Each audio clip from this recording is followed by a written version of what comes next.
Lord ಕರ್ತನಲ್ಲಿ ನನ್ನ ಆತ್ಮೀಯ ಸ್ನೇಹಿತರೆ, ಇಂದು ದೇವರ ಆಲಯವನ್ನು ನಾವು ಕಟ್ಟುವ ಕಾರ್ಯಕ್ಕೆ ಕೈ ಹಚ್ಚಿದ್ದೇವೆ. ಏಸು ಪ್ರಾರ್ಥನಾ ಮಂದಿರ, ಚಿಕ್ಕಮಗಳೂರು ಡಿಸ್ಟಿಕ್, ಕಡೂರಿನಲ್ಲಿ ದೇವರ ಆಲಯವನ್ನು ನಾವು ಕಟ್ತಾ ಇರುವಾಗ ಈ ಒಂದು ಕಾರ್ಯದಲ್ಲಿ ಎಲ್ಲರೂ ಕೂಡ ನೀವು ಪ್ರಾರ್ಥಿಸ್ಬೇಕಂತ ನಾನು ಕೇಳ್ತೀನಿ. ಅಷ್ಟು ಮಾತ್ರ ಅಲ್ಲ, ನೀವು ದೇವರ ಆಲಯ ಕಟ್ಟುವ ಕಾರ್ಯಕ್ಕೆ ಒಂದು ಸಹಾಯವನ್ನು ಕೊಡಬೇಕೆಂಬುದಾಗಿ ನಾನು ಕೇಳೋಳಾಗಿದ್ದೇನೆ.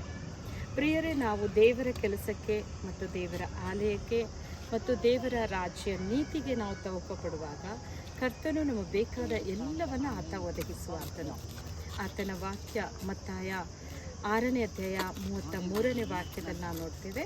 ನೀವು ಮೊದಲು ದೇವರ ರಾಜ್ಯಕ್ಕಾಗಿ ನೀತಿಗಾಗಿ ತವಕ ಪಡಿರಿ, ಇವುಗಳ ಕೂಡ ಅದೆಲ್ಲವೂ ನಿಮಗೆ ದೊರೆಯುವುದು. ಹೌದು ಪ್ರಿಯರೇ, ಇಂದು ದೇವರ ಆಲಯ ಈ ಕಟ್ಟುವಂಥ ಕಾರ್ಯದಲ್ಲಿ ನಾವೆಲ್ಲರೂ ಕೈ ಜೋಡಿಸಿ ನಾವು ದೇವರ ಆಲಯವನ್ನು ಕಟ್ಟುವಾಗ ಇದು ಒಂದು ದೇವರ ಸೇವೆಯಲ್ಲಿ ನೀವೆಲ್ಲರೂ ಕೂಡ ಪಾಲುದಾರರಾಗಿದ್ದೀರ. ದೇವರು ನಿಮ್ಮನ್ನು ಹೇರಳವಾಗಿ ಆಶೀರ್ವದಿಸುವರಾಗಿದ್ದಾರೆ.